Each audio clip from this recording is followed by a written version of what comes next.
pintu rumah masing-masing, yang cemberut dilarang masuk. Akhirnya suaminya nggak masuk, cemberut jarang masuk, nggak jadi. Ini kadang ini aneh, suami pulang kerja bukannya senang, masuk rumah cemberut. Juga kadang istri itu aneh, suaminya pulang bukan disambut dengan senyum, disambut dengan cemberut. Maka masuk 1440 Hijriah harus kita rubah, wajah harus dipaksa tersenyum. Tersenyum itu harus dengan paksaan, harus dengan latihan al-akhlaq bitakhalluk. Yang namanya akhlak, yang namanya budi pekerti harus dipaksakan, dilatih sampai nanti jadi akhlak. Dan ini urusannya bukan sepele loh. Urusan senyum ini urusan agak genting dan penting. Bu, ibu pilih mana? Punya suami kaya raya tapi tiap hari cemberut, atau suami miskin tapi murah senyum?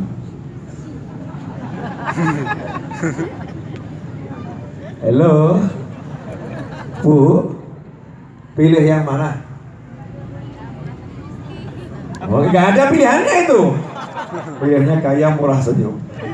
Suami yang kaya raya tapi cemberut, wajahnya nggak enak, atau yang miskin nggak punya duit tapi murah senyum. Pilih yang mana? Ganteng tapi cemberut, atau nggak begitu ganteng tapi murah senyum? Kalau yang ganteng murah senyum, alhamdulillah Habib Novel salah satu di antaranya.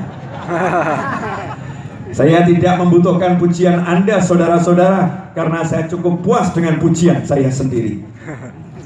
Ikhwani rahimakumullah, harus dipaksakan senyum. Kenapa?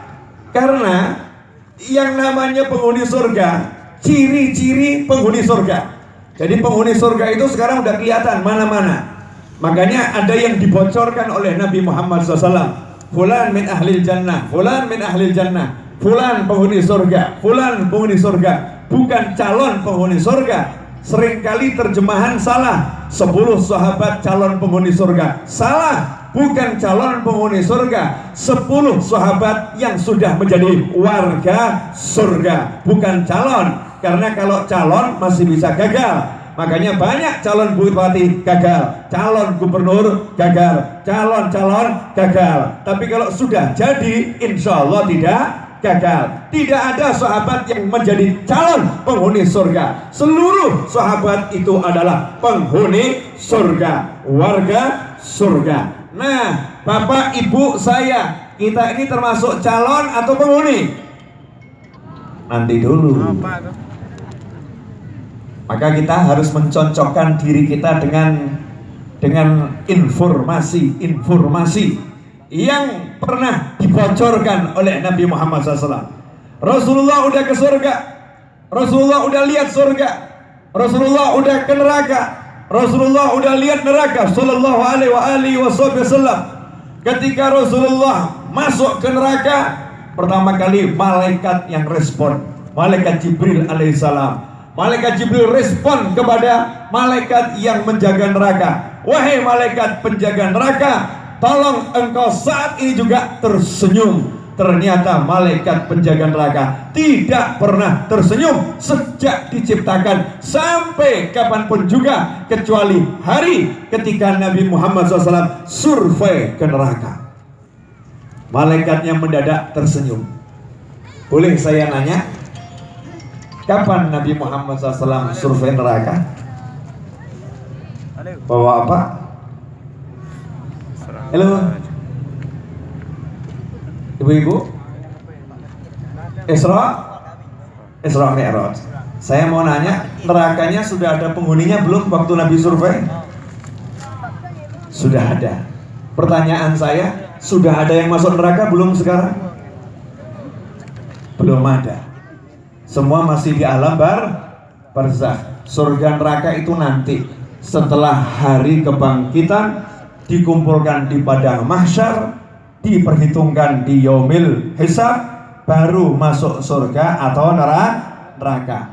Pertanyaan selanjutnya, kenapa ketika Mi'raj Nabi Muhammad SAW survei ke surga sudah ada penghuninya, survei ke neraka sudah ada penghuninya. Betul atau betul? Betul atau betul? Padahal surganya belum ada manusia yang menghuni, nerakanya belum ada manusia yang menghuni. Tapi kenapa ketika Mi'raj sudah ada? Ayo jawab. Halo Bu, ikut peringatan Isra Mi'raj udah berapa kali? Bapak-bapak, ikut peringatan Isra Mi'raj udah berapa kali? Udah sering? Pertanyaan saya, yang begini dibahas atau nggak dibahas? Direnungkan atau nggak direnungkan? Kenapa nerakanya sudah ada penghuninya? Jawabannya sederhana, karena Nabi kita Muhammad SAW ketika Mi'raj melakukan perjalanan lintas waktu, menembus bukan cuma waktu dunia, hingga menembus waktu akhirat. Rasulullah melintasi dimensi waktu menuju ke masa depan, melihat surga dan melihat neraka, dan kembali ke muka bumi menceritakan kepada umatnya bagaimana surga, bagaimana neraka. Agar apa? Agar umatnya bisa mencoba